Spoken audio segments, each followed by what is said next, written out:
Hello and welcome to another episode of Music and Words Unite. I am your co-host Troy, and with me I have my friend and co-host Mark. How you doing, Mark? Yoo-hoo! And today we are going to be doing a track-by-track album review of The Raven That Refused to Sing by Steven Wilson. And this was Mark's suggestion. I had never heard this album before, so it's a total first-time blind listen for me. I know who Steven Wilson is, but this is my first Steven Wilson album as well. And I've never actually heard a full Porcupine Tree album either. I do own one, but I haven't listened to it yet. So probably a future episode. Mark, tell me about this one. Steven Wilson, why did you recommend this album before we get into it? So I was originally going to have you listen to a Porcupine Tree album, and to me, I think personally, this is better than any Porcupine Tree album. That's just me. Okay. So I wanted to start you at the top. This album came out in 2013. The personnel on this album is absolutely legendary. It has Steven Wilson, Guthrie Govan. If you're familiar with guitar, you know who Guthrie Govan is. The guy's an animal. Nick Beggs, who's not as familiar, he was in the band Kashagugu in the 1980s. He plays the Chapman stick on this album. Very underrated.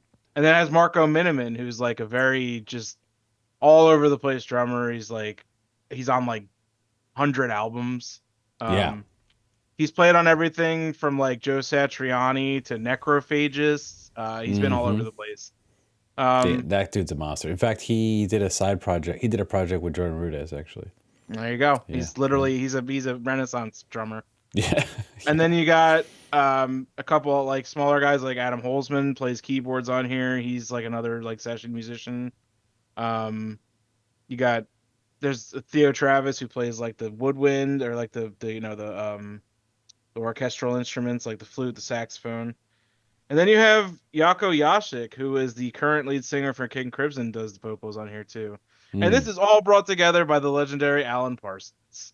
Right. So what you have here is an incredible masterpiece of progressive rock. Only 6 songs, but man, do they pack a punch.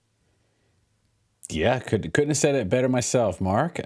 So this was the first time for me. So folks, if you're new here, the way we do this is we don't do a reaction video because we really like to take the music pretty serious. And what I mean by that is I've never heard it before.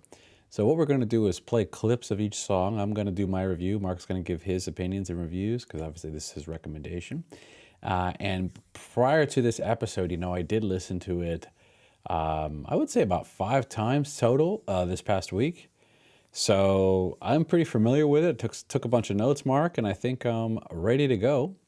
From what I learned about this album, Mark, aside from what you just said with the track with the band members, incredible lineup, obviously, is that each track narrates a distinct ghost story, right? So from vengeful spirits to lost souls, and they kind of form this cohesive, kind of like meditation on death, regret, and the longing that lingers after loss. So, and it's kind of like a mix between 70s prog rock. It's mainly kind of like a 70s prog rock style album with a modern production, I would say, but even with some old school production as well with Alan Parsons. So, I was really excited to hear this, especially when I first heard that first opening to the first song. I was like, oh, wow, okay, I kind of think I know what I'm in for now. So why don't I play a clip from that, Mark?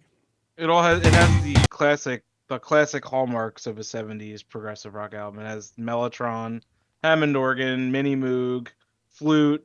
I mean, it's like if this came out in the 70s, you couldn't tell the difference. So. Right, yep. So why don't you get into it, Troy? All right, here we go.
Mellotron, baby.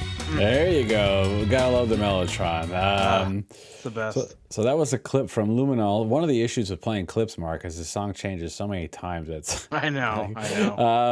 Actually, in my notes, Mark, I said you have to play a clip. I'm talking to myself in my notes. You have to play a clip at 10:30 and 11:30. So we might as well do it. So I'm gonna do that real quick. Quick 10:30 clip and a quick 11:30 clip. Let's hear that. That sounds good to me. All right. You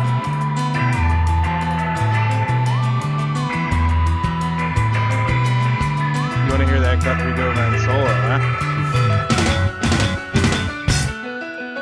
The piano. Yeah, excellent. Yeah.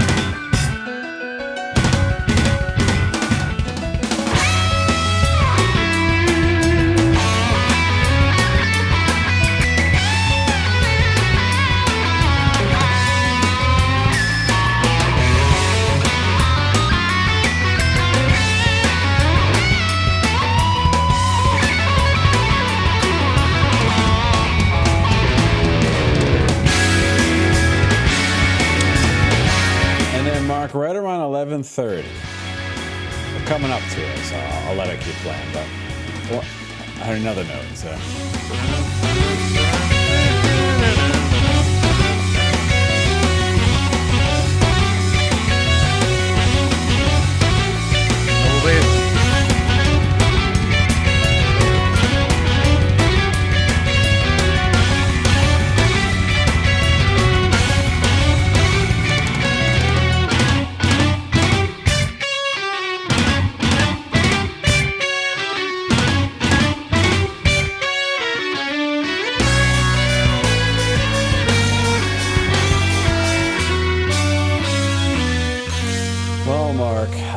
So I played a few minutes of that song there, but yeah, Mark, this song is great. It's a great opening to the album. You know, obviously the musicianship is great. It has the bass, you know, kind of stands out in a way that kind of Geddy Lee's bass stands out to me, and it really pops in the mix. The bass line is great, right? As you mentioned, the drumming. I mean, all the music, the musicianship is so good that it's hard to.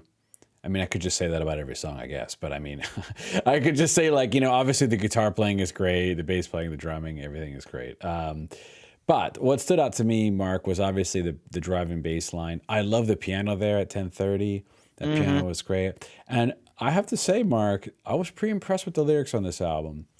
What I got out of this song, and you tell me what you think. I'm not sure, you know, if you've dove into the lyrics, but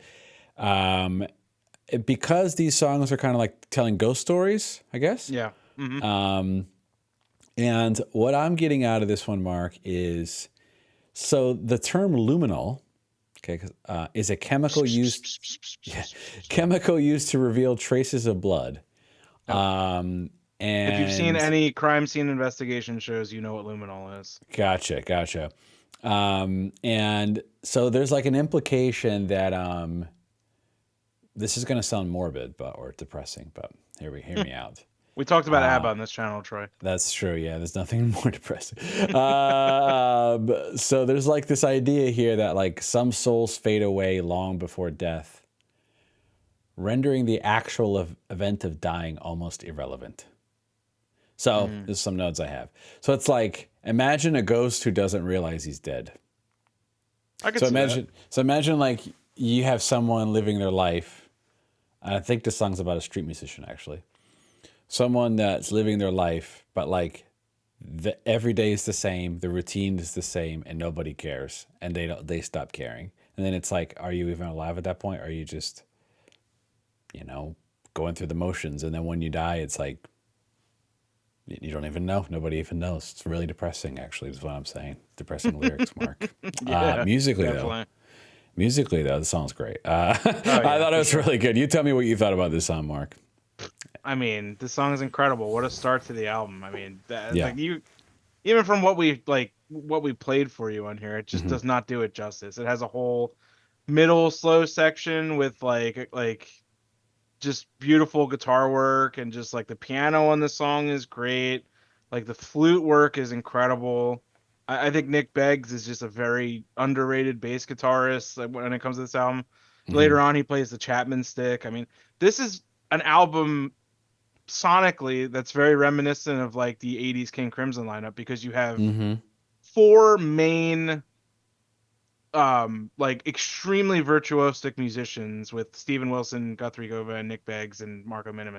And then Mm-hmm. you have Adam Holzman and Theo Travis. Theo Travis being like a porcupine tree guy. They just add so much more with like with the keyboards and like the flute and the saxophone. And Mm-hmm. you have this just like perfect storm of like amazing progressive rock, which like honestly every song on this album, there's 6 songs, all 6 songs are equally amazing in their own right. Mm. um that being said, I think if you put any song first, it would have done great, but this one specifically is like the perfect way to start out the album.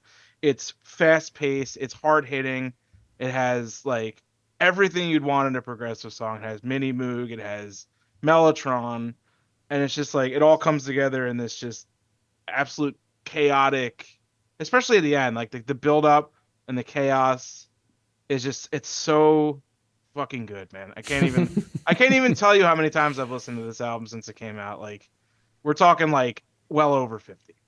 Okay. I Okay. I love this album through and through. That's why I wanted you to listen to it, because I thought you would really like it a lot too, because as a progressive rock fan, like you can't really ask for more than this.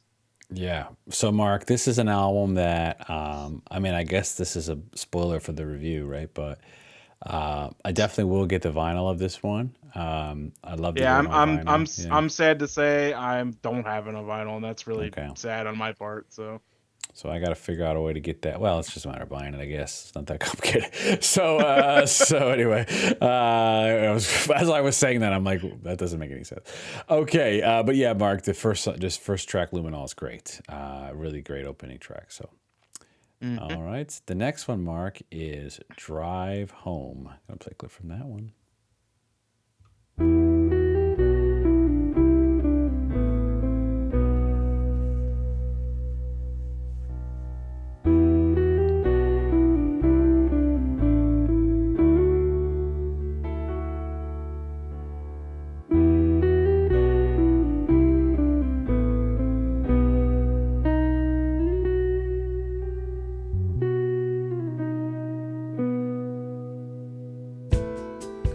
Cold window pane, a car upturned in the rain. Wait on in vain. Don't try to bear the blame. Deal with the pain. Dust down your wings again.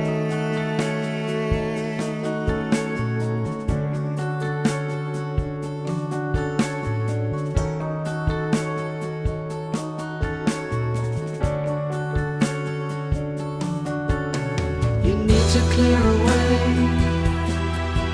all the jets out in your brain and face the truth.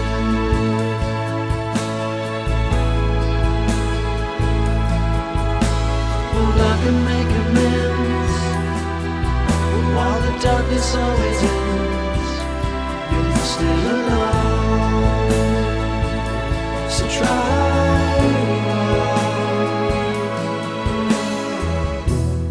All right, Mark, that was a clip from Drive Home. And of course, if you want me to play any other part, you let me know.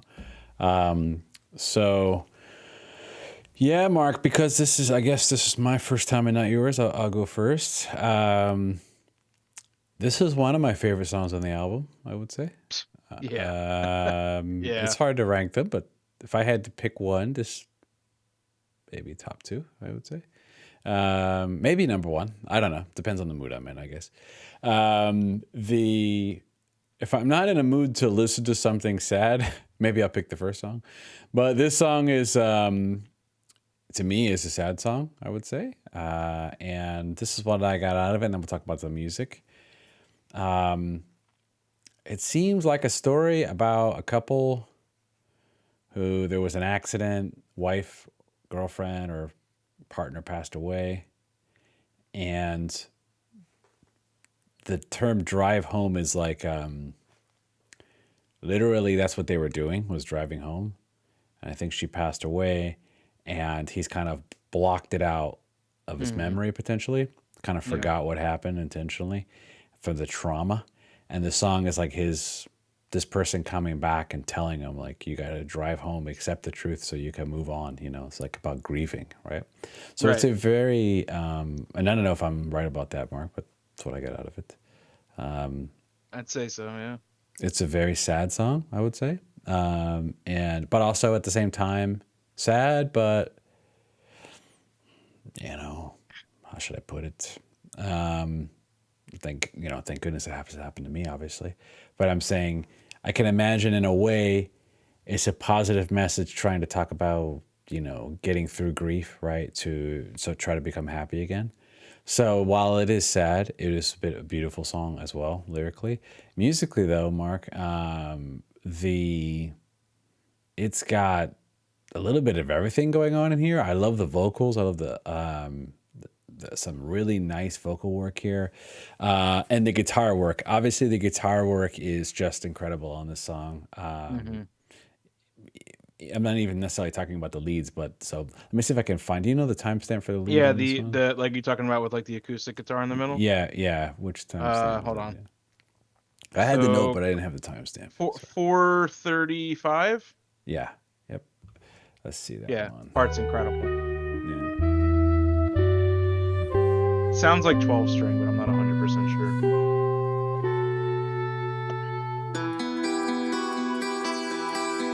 Very Pink Floyd-ish. Oh yeah. Yeah.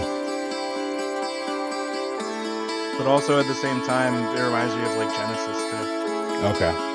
because Mike Rutherford plays, or not Mike Rutherford. Well, yeah, Mike Rutherford plays 12 string. So. Okay.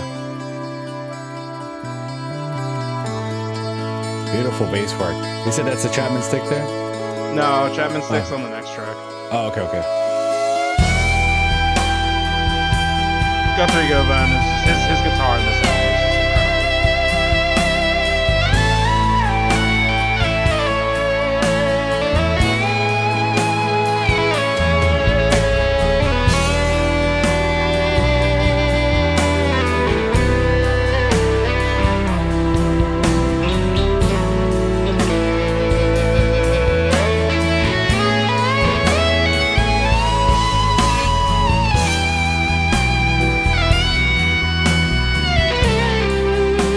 Yeah, Mark,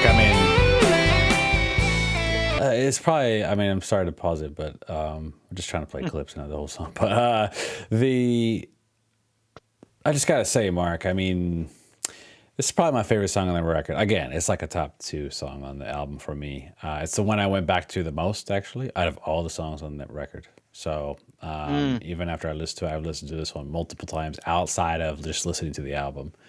So yeah, for me, Mark, this is it's a home run. That's what I'm saying. Big time, yeah. Yeah, what did you think about this one? Yeah, this is incredible. It's a song that really could move you to tears, really, if you're in the right mood. Yeah. Just like the musicianship on this album, it's really a shame because this lineup was only really present for 2 of his albums, this and the following album, and Cannot Erase. This lineup is just like so dynamic. Like they can play like pretty much anything. They literally go from, a dynamic progressive explosion in the first track to this super soft, just like beautiful interwoven like melody throughout, and like that acoustic guitar in the middle is just enough to like just bring you to tears, honestly. And then it goes into Guthrie Govan's solo at the end, and like the bass work is just like it's subtle, but it's perfectly interwoven in the song. I don't even know what else I could possibly say. It's just like the first time I heard this album, and this doesn't happen because I'm a person that takes a lot of listens to listen to stuff. This album blew me away in first listen, like absolutely blew me away. It's a perfect progressive rock album, and in my opinion, like top 5, maybe even the best progressive rock album that's come out in the past 20 years. And that's, Wow. that's a tall order. So Sure. that's just the impact this album has had on me, like as a prog enjoyer. Okay. Yeah, but this track, I mean, on any given day, Troy, this could easily be my favorite song too. It's really hard to pick a favorite track on this album. It would probably be between this and another song, maybe another one as well, but we'll have to see. We'll see at the end. I'll see. Okay. Yeah, Mark. So the way I listened to this, by the way, was I listened to it once straight through first listen without reading the lyrics. I just listened to it. And then when I read the lyrics, the record took another, went to another level for me because I understood what the songs were talking about more. And when you combine that with the musicianship, it just, you're getting the best of both worlds, right? You're getting good lyrics and good musicianship. So together, yeah. Also, I didn't touch on the lyrics either. I agree with you, and I also want to add that I think the narrator, or who the song's about, also has survivor's guilt. Because I think they got into an accident. He or she survived. Their partner died, and they're haunted by their memory. And they're visited by the ghost of whoever who tells them to move on and like stop dwelling on it. It wasn't your fault, that kind of stuff. But I do think they have survivor's guilt. I see. Okay, yeah, that makes sense. All right, Mark. The next one is Holy Drinker. I'm gonna play a clip from that. Nearest event, Philadelphia, Mark, October 4th. Oh, really? They're playing in October? Yeah, we should go, man. We should go. I would definitely go. All right. Consider it done, Mark. All right. Let's see.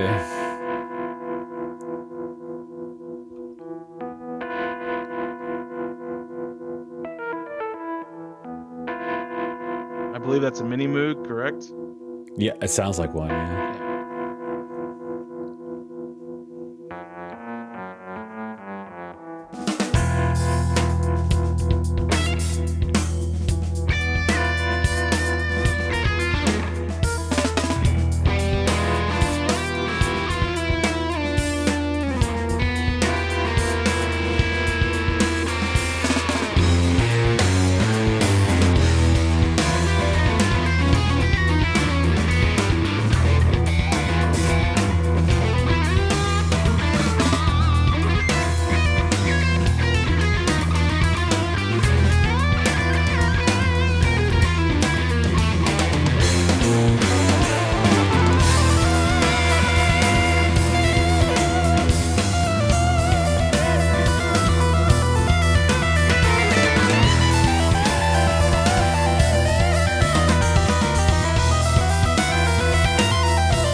This opening like 3 minutes is one of my favorite parts on the whole record, actually. Yeah, it's insane, man. Yeah, it's so good. It's like there's so much going on. Yeah, I know.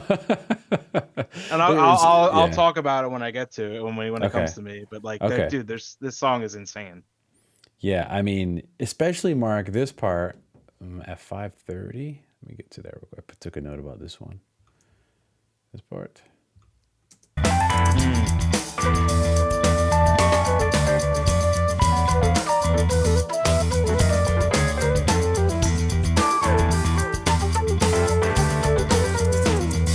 You ever hear the song Perfect Strangers by Deep Purple? Oh, yeah, of course. This part reminds me of that a little bit. I could definitely see that. Yeah. Yeah, this part is awesome.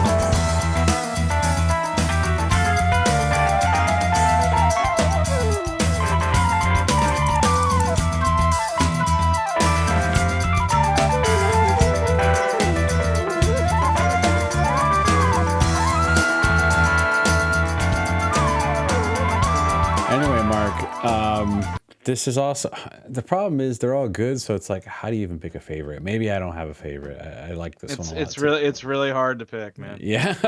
Yeah, Mark, I mean, I thought musically this song is incredible. It's kind of similar to the first one in that it's like kind of a lot of proggy stuff going on, proggy instrumental work. Like the second song was more of a, it did have beautiful instrumental pieces, but it's a little less proggy as like the first and third track. Yeah, it's more chill. Yeah. So those tracks are pretty similar, and I go back and forth of which one I prefer. Sometimes I think I prefer this one. Sometimes I think I prefer the first song. But not that it's not that it's a, not that I have It's a to mood pick. thing. Yeah. It's a mood thing. I would say, Mark, one of the things I kind of like about this, aside from the music being great and some of the things we talked about so far, is lyrically it's a little bit kind of, should I put it,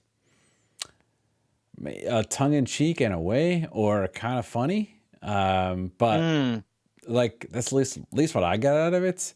Seems like it's like a self-righteous religious person who who's probably like a hypocrite, and he ends up getting, or she ends up getting, I don't remember if they talk about gender in here, but this person ends up getting drugged to hell, devil. And yeah, holy drinker. I guess they have a drinking problem. I don't know, Yeah. but so yeah, I thought that lyrically, I thought it was pretty cool. It's not like sad, really, like the last song. It was a nice kind of break from the sadness from the last song, the way the album flows, So I appreciated that. I thought, Mark, this was one of my favorite tracks as well. Again, though, maybe any day I can have a different favorite. So tell me about your thoughts about this one. Yeah, I mean the first like 3 minutes is just like sonically it's just like there's absolutely so much going on. I mean, it starts out with like Mellotron, and then like, like guitar comes in. I'm not exactly sure what like the exact keyboards they play on this album are, but might be like a Yamaha DX or something, but like that comes in, and then you have like, like the Hammond organ comes in. And then you have like the Chapman stick in the background, and then you have the flute come in. Like there's just like so much going on, and it like builds up, and then it has like like the middle part with like that like like the organ and like the bass, like the down down down down down down, and like the the chorus and the vocals and stuff. This song is also just like crazy, and like this one's definitely more of a mood track for me, if I'm like really in the mood for like something explosive. And to touch like on your comment on like the like the lyrics, it's the one of the words I think of is like pious, which is a good word to use. Somebody who thinks they're like very religious and like basically they're like untouchable, and like you said, they have a drinking problem and they get dragged to hell because no one's above God. So right. So that like Satan's just kind of like, all right, I'll take him, I tend to focus more on I try to focus more on the music on this album than the lyrics, but reading the lyrics is always fun because, it's like progressive rock. So, it's going to be really like, it's either going to be like really serious or really silly, and you get both on this album. So that's always right. Cool.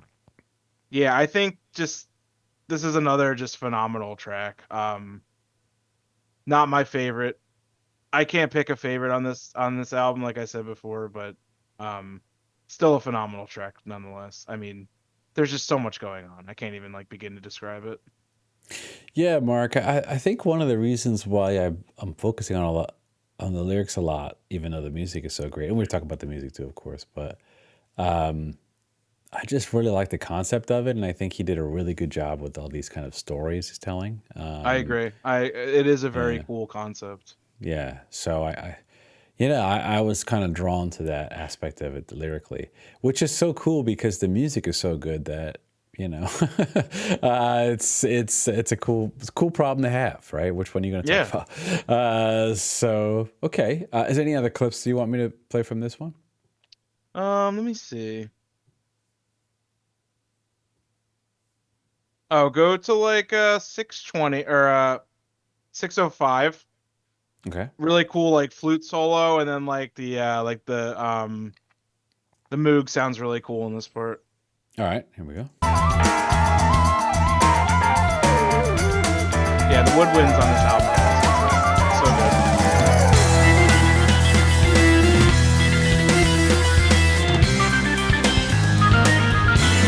That reminds me a lot of Emerson Lake and Palmer. Okay. He uses a lot of Hammond organ.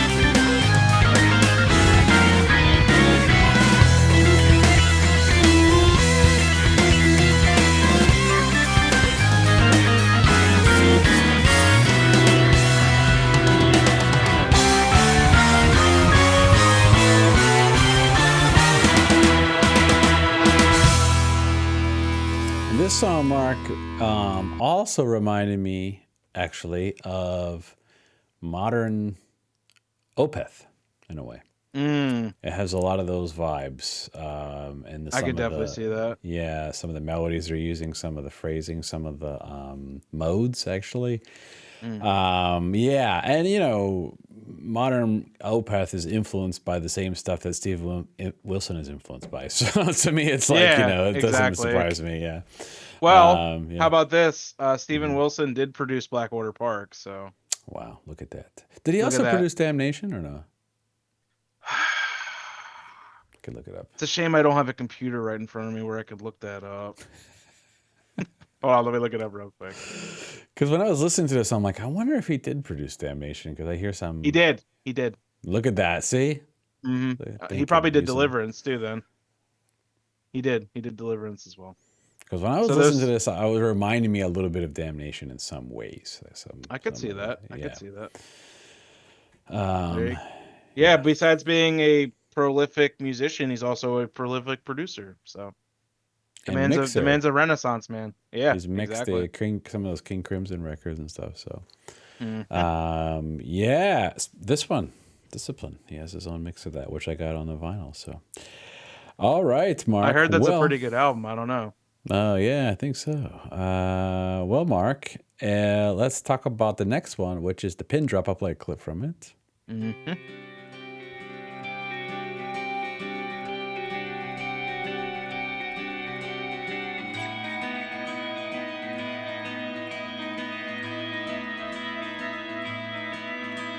Carried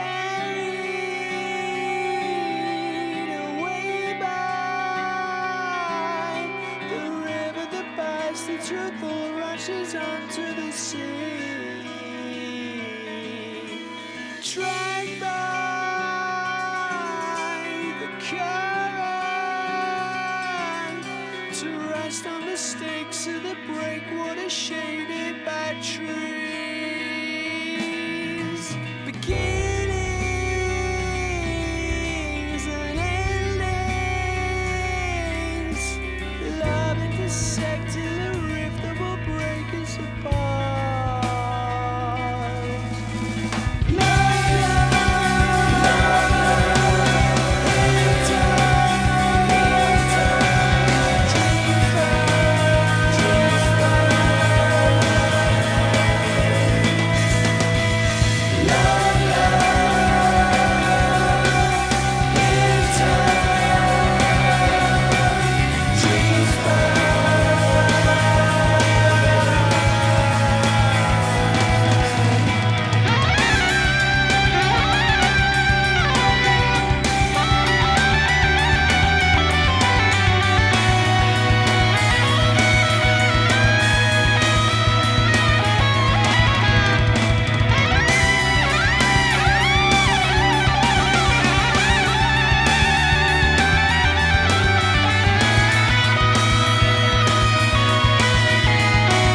Keep it on for this part.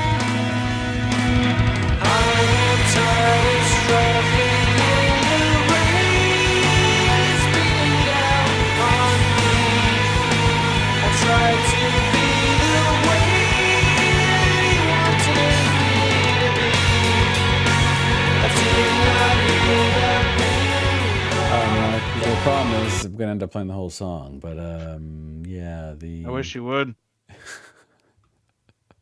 The song is great, by the way. I just start there. So my review of it is this song really builds from the beginning, right? Kind of starts off pretty subdued and it just kind of builds and builds and builds from there. I really love the layering there, especially with the guitar. What I love about this one is the drum performance. So the drums are really dynamic on this song. And so Marco Miniman, and he's really, you know, I gotta say, I gotta back up here, Mark, for a second. Listening to this record made me realize, we listen to a lot of music on this channel, right? And especially a lot of modern music.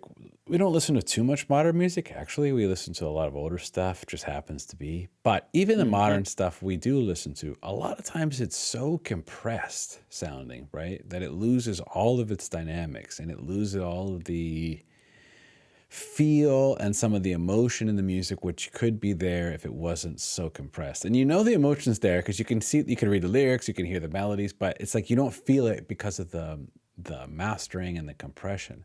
But here it just shines. Like these tracks, especially this one in particular, but all of them are really allowed to breathe. You can hear the dynamics in the music and the drums. And this song is a standout, I would say, for that. And also, Mark, what I got lyrically out of this one, this is a very interesting song, very well written, I would say. And it looks like about maybe a wife, someone who was murdered, and the narration is from that person as a ghost, basically. And yeah, so she was thrown in the river, right, by the husband. And so I think that's what's going on here. So much, I would say it's quite an amazing song, lyrically, musically. It's a builder. I don't know what else to say, Mark, but I really liked it. I thought it was great. What did you think of this one? Yeah, this is without a doubt my favorite song on the album. Okay. From the second it starts to the second it ends. I mean, just with the guitar and the very beginning when his vocals kick in, the clarinet in the beginning is like, I mean, how often do you hear clarinet in rock music? Ever? Sure. Do Yeah. you ever hear it, honestly? Unless Not it's in an really. orchestra? Yeah. I mean, and it works so well in this song. And then dude, the chorus, like his vocal melody in the chorus, it's like it gives me goosebumps every time. I literally have goosebumps right now. Every time I hear it, it brings goosebumps. Like this is a song. This is like a desert island song for me. Like this is like if Wow. I had to pick Okay. it, dude, I love this song so much. Another song like from the first time I heard it, I was just I love it so much. And I think probably this will always be my favorite song on the album, just because of the impact it had when I first heard it. It must be something in the music that just wires my brain where I'm just like it just makes me feel like great, when I hear it. In a very primordial way of describing it. Me like song, like it's a but yeah, like lyric wise, like I've always thought it was about, you know, like somebody's spouse murdering them, throwing them in a river, and then like kind of them complaining like, you know, like you killed me, I didn't even love you, basically, like so now Right. I'm gonna haunt you for the most part. Wow. So yeah, that's kind of what I got from it. But yeah, this is without a doubt my favorite song on the album, and I don't know if that'll ever change, honestly. Okay. I could see it becoming mine on more listens potentially. Because I Yeah, really it liked it. I thought it was a really good one. just like the melodies and like the harmonies on this song and like the riffs, and it just like does something to my brain where I just absolutely am obsessed with it. So Awesome. Well, Mark, we got two more left. The next one is the Watchmaker. Can I play a clip from that?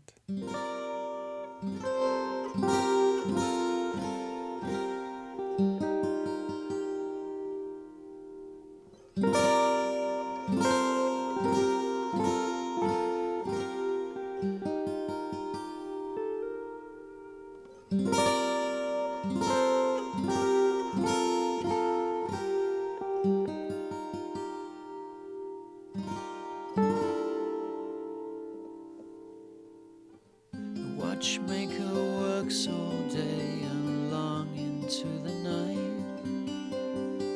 He pieces things together despite his failing sight. Though all the cogs connect with such poetic grace, Time has left its curse upon this place. Each hour becomes another empty space to fill, wasted with the care and virtues of his skill. The watchmaker buries something deep within his thoughts. Mark, this track is almost 12 minutes long, so I'm going to play a different part of the song because that's how this Yeah. starts. Check this part out, though. Let's see.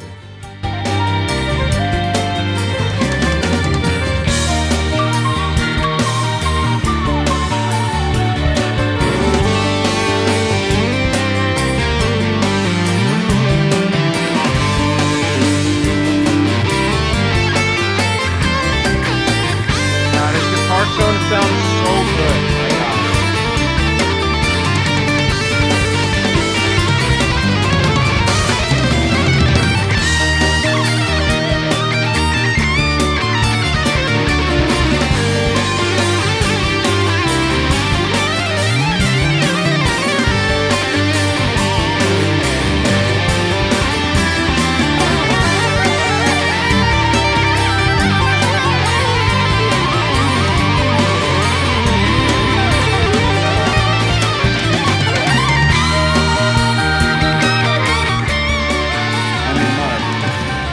Song is great too. I don't know what to say. I mean, maybe it's getting late, Mark, for me, but I'm almost like I maybe have too many notes, and that's the problem. I have a lot of notes I have here in front of me. It's a very complex album. Yeah, it's I'll start with the lyrics first, and then we'll go to the music. That, by the way, that part sounds like it's in 6/8, Mark. So I just played it. Do you like that, or? Yeah, that's why I took a note about it, actually. So when I was listening to it, yeah. So it sounds like Mark. This one is really interesting lyrically. It sounds like the watchmaker, right? Somebody that's meticulous, somebody that's putting things together, precision, but sounds like they're kind of in a relationship. I think it's like 50 years together, something like that. Yeah. I think Yeah. that's about the lyrics. Maybe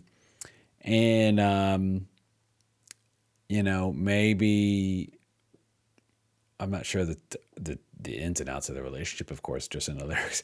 But I can tell you, it seems like he murders her, and she's coming back, and she basically says, look, we've been together 50 years, right? I'm not going to leave him now. And, she kind of returns to haunt him again and taking him, maybe taking him with her to the grave, right? And saying, look, just because you thought you can kill me, but you're not going to be able to escape me, a little bit of a ghost story there. So the rest of the songs have been. I think it's a really cool song lyrically. And then when you combine that with just obviously incredible musicianship, the song starts off kind of like, obviously, Mark, I haven't heard all the early Genesis records, but yeah, it reminded me a little bit of Genesis. Big time. From what I've heard. So I heard some of that. Obviously, it's Genesis. I hear some Pink Floyd. There's flute going on. There's some 6/8 going on, right? There's a lot of Tull. You hear Jethro Tull in this song. Yeah, there's a lot of prog going on, and even the lyrics, right? There's some really nice harmonies going on, almost like dare I say, Crosby, Stills, and Nash, or I don't know. I have a lot of notes here in front of me, Mark, but all I can tell you is this song is great. It's a 12-minute song, but it's a journey, right? Like the other long songs on this record are a journey as well. And if you're a prog fan, I would imagine you're going to like this, right? Especially if you're a fan of 70s prog, because most of this stuff is heavily influenced by that. So if you're a fan of 70s prog, I wouldn't say, if you're like a prog metal person, maybe it won't resonate with you as much. But if you're into 70s prog, I don't see how you could not like this record, to be honest with you. So, Mark, what did you think about this song? Start with like the lyrics. definitely agree with you. It's definitely about the vision I get in my head for like the Watchmaker is like he's like an old guy. You've ever seen the Pinocchio, like the cartoon? He Yeah. kind of like I get the picture. He looks like Geppetto. You know, he's got like a big white beard, like almost like Santa. Right, right. Um, and like the lyrics are like, you know, another like convenience marriage. Like, Mm. you know, this line is particularly interesting to me, and it's a really nice vocal melody by Steven Wilson in like the middle, like the bridge. Well, you were just meant to be temporary while I waited for gold.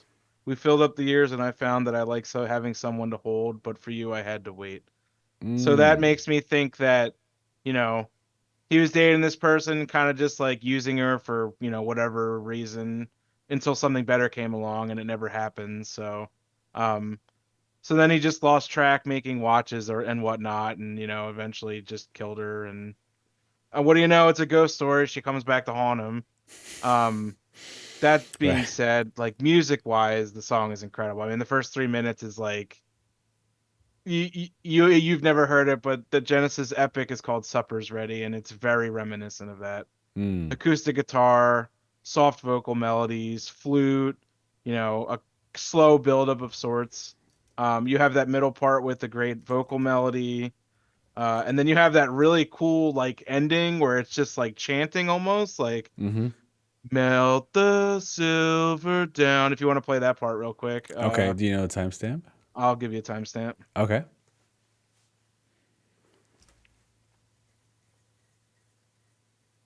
9:45. Okay.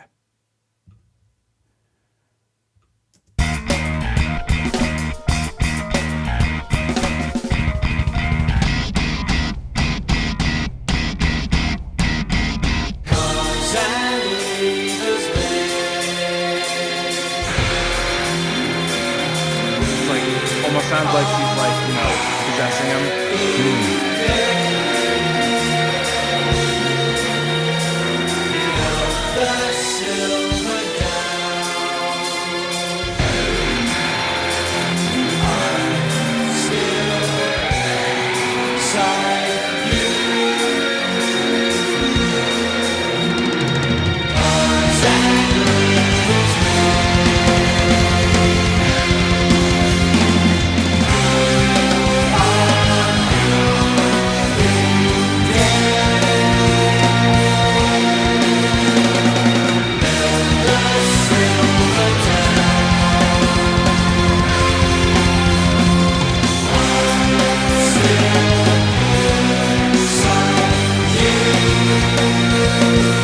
Yeah, Mark, it gets like really creepy and dark at the end, you know. Yeah, it And does. Yeah. I think you're reading it right about it's like the possession, right? It's like her maybe Mm.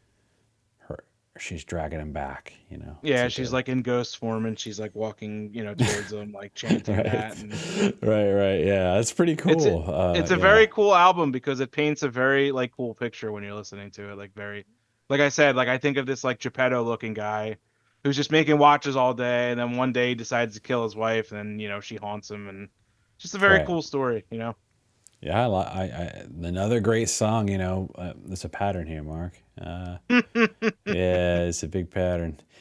That Mark, the last song is "The Raven That Refused to Sing," which is the title track. is. It is. And by the way, if we're going to go to this concert, Mark, in October, I'm going to have to listen to more Steven Wilson, I guess. So, I am too because I he's got a lot of stuff that I haven't heard. So. okay, all right. Well, we could do some more on the channel, I guess. Hmm. All right, let's listen to a clip from the last song on the record.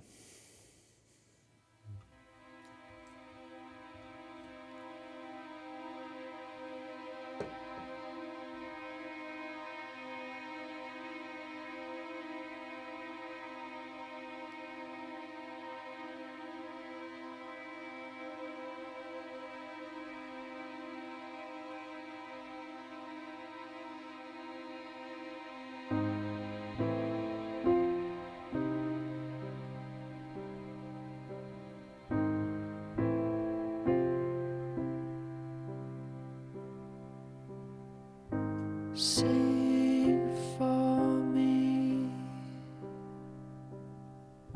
sing for me. You You can come with me. You can live with me. Heal my soul. Make me whole.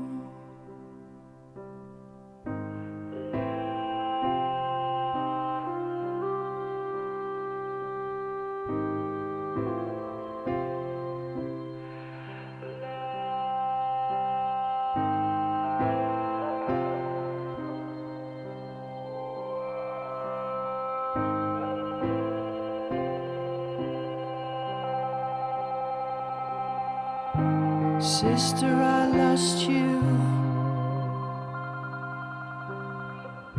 when you were still a child, but I lead you now, and I lead out from a life. All right, Mark. So that's the intro to, well, the first 2 minutes of The Raven That Refused to Sing. My review of this song, Mark, is if you think about it too much, it's the most, well, there's a lot of sad songs on this record. There's a few. It could be one of the most sad. This song is pretty sad. Yeah. Yeah. Beautiful song. Beautifully sad. Mm-hmm. The beginning reminds me a little bit of Radiohead in a way. I don't know why. It's just what I wrote down. Yeah, it does. No, you're right. yeah, It does. yeah. Yeah. Which is a good thing, not a bad thing, not just a good thing, but yeah, it reminded me of that. Mark, musically, this song is beautiful. I read that this was often like an encore song for him, Mm-hmm. and I can see why, right? It's a ballad, and quite a beautiful ballad, sad, right? From what I got out of it, Mark, it seems like someone's sister died, and the use of the word raven, I guess, is kind of a metaphor for death, maybe. And obviously, if they're dead, they can't sing anymore. And maybe it's like kind of there's almost like a little bit of a prayer.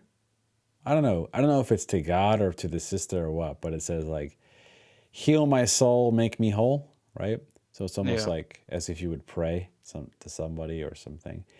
So it's a very tragic song. It's one of the things that, is very real. And sometimes some of the best music comes from a place of reality. And I don't know if this is something that Stephen experienced or not, but he's definitely, and if he hasn't, he's definitely able to empathize with somebody who has, and I can tell by writing the lyrics this way.